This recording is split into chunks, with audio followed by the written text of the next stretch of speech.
Bonnie Cinder here, back on Entropia Universe. Obviously today we're doing a evade training, just running at these 284 Mac bars at Zion. I could obviously show you on the map exactly where you need to go to do this. But first, obviously, I'm going to show you after you respawn, you get a respawn protection, obviously at the bottom of the screen, which will come up in a second on the video. And obviously when that green box goes on your screen, you can basically obviously run again and rinse and repeat and do this. So I highly recommend doing this, because obviously this will cut the cost of your healing costs, armor costs, and everything down to next to nothing, which is awesome. Right, this is obviously where you need to look on the map to obviously find where you need to go. Obviously that round blue circle and that, which is obviously for new players. If you don't have that TP location, there's a location next door to that. It's not too far from Camp Icarus either, so it's quite easy for new players to get to. So I recommend to go there for any new players and even old players and that, to obviously try and cut as many costs as possible on the game, because everything's so much in their favour. So you obviously need to do that as much as possible. Right, what I'm going to do is just quickly show you the armor plate attachment. There's 7 armor plate attachments that you put into your armor. So obviously you have to repair each one of them. I'm going to basically throw my full armor into here, and that is with the plates. And that's obviously the cost that you have to repair.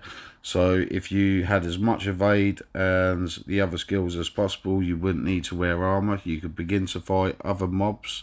Begin to fight mobs without no armor, like that's sort of gun repair cost, and then obviously the healing costs and all that lot. So it's the main two, which is the armor and the healing. Yeah, if you get as much evade as possible, you won't need to wear armor.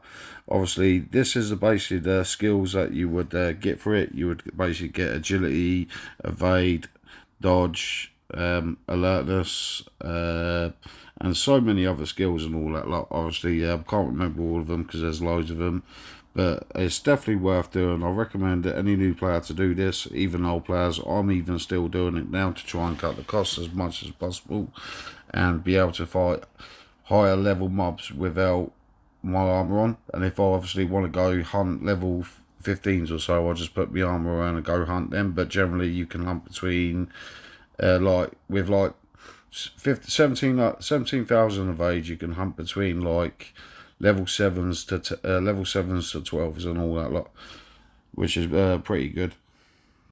Like other ways to obviously help cut your costs and all that lot is obviously by doing sweating, which is this is at Royal Club, so it's a good place to go and all that lot to like gain some peds and all that lot. Takes a bit of time obviously doing to earn some peds and that, but like obviously if you want to go AFK and just like watch films, have music on and stuff like that, it's perfectly fine to come here. Yeah, bait fishing is obviously another good thing to do and all that lot to earn ped on the game. Basically I've got Tripodon right next door to me, just slapping me and that, so I could basically gain some skills at the same time while I earn a little bit of ped.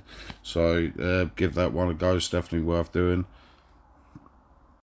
Fruit walking is obviously my favourite way to make ped and all that lot, because if you go to Arcadia and just run the desert and do 10 hours just running up and down and that, generally you get about 28 peds by yourself. You can do it with a teammate and just split it between the two. You should roughly get about 14 ped each, so you could do it in half the time. So say 5 hours of doing that between two people, you can get quite a lot of fruit together and all that lot. Right, what I'm going to do is I'm going to just quickly buy some ammo and that. Yeah, I'm going to buy 10 peds worth of cell ammo, and we're going to hunt some robots and dorkies that obviously only drop shrapnel. So we only get one item material back from the 10 ped hunt, and this is obviously a test to show you exactly what you only get back from hunting. And obviously I'm going to use the Frontier rifle, and obviously while I'm doing this, so obviously I'm using a 65% efficiency weapon, and I'll show you exactly where we're going to go and what we're going to get. Well, we've just come to the robot camp outside of Icarus just to do this test and all that lot. And just go kill these robots and jokers and all that lot. And then I'm just going to skip towards the end because obviously you don't really need to see this. But like, we're going to go straight to the end of the test and show you exactly what we got. Right, that's us done and all that lot. Well, now basically this is what we got for the end of the test. We've got some shrapnel and some nanocubes because obviously I had to recycle a couple of guns, and that's what you actually get for that test. So you don't even get your money back for the 10 ped ammo that you spent. And basically to make up the rest of the money, you have to basically sell it, or yeah, you have to list on the market auction because obviously they went. We have to try and make our money back so we can continue farming skills for obviously hunting and hopefully catch a global along the ways. But obviously, anything that you do sell needs to be at 120%, whilst it ain't worth your time. And whilst you're constantly sweating or fruit walking or doing the other three methods to pay up the cost that you've done.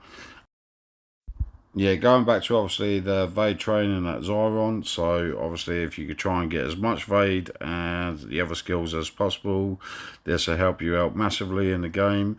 Like, follow and subscribe, and obviously I'll catch you in the next one.